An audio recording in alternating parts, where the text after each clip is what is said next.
पुराना संदूक। रहमत बाबा गांव के सबसे बुजुर्ग व्यक्ति थे। सफेद दाढ़ी, कमजोर शरीर, लेकिन आंखों में एक अजीब सी चमक थी। वो अक्सर अपनी पुरानी झोपड़ी के बाहर बैठकर बच्चों को कहानियां सुनाते थे।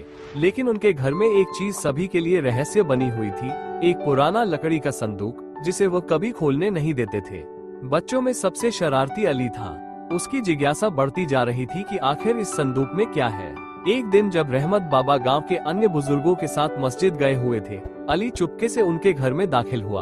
उसने धीरे से संदूक का ढक्कन उठाया, लेकिन जैसे ही अंदर झांका, उसकी आंखें हैरानी से फैल गईं। संदूक में पुराने खत, पीली पड़ चुकी तस्वीरें और कुछ चमकते हुए सिक्के रखे थे।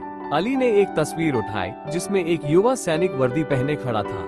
तभी रहमत बाबा की कमजोर आवाज सुनाई दी, बेटा क्या देख रहे हो?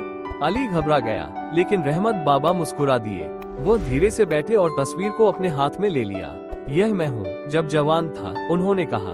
ये खत मेरे माता पिता के हैं, जो मैंने सेना में रहते हुए उन्हें लिखे थे। और ये सिक्के मेरी माँ की निशानी है, जो उन्होंने मुझे दुआओं के साथ दिए थे। अली की आंखों में एक नरमी आ गई। उसने समझ लिया कि कुछ रहस्य भावनाओं से जुड़े होते हैं, जिन्हें तोड़ने के बजाय संजोकर रखना चाहिए। उस दिन के बाद उसने कभी रहमत बाबा के संदूक के बारे में सवाल नहीं किया, बल्कि उनकी कहानियों को और ध्यान से सुनने लगा।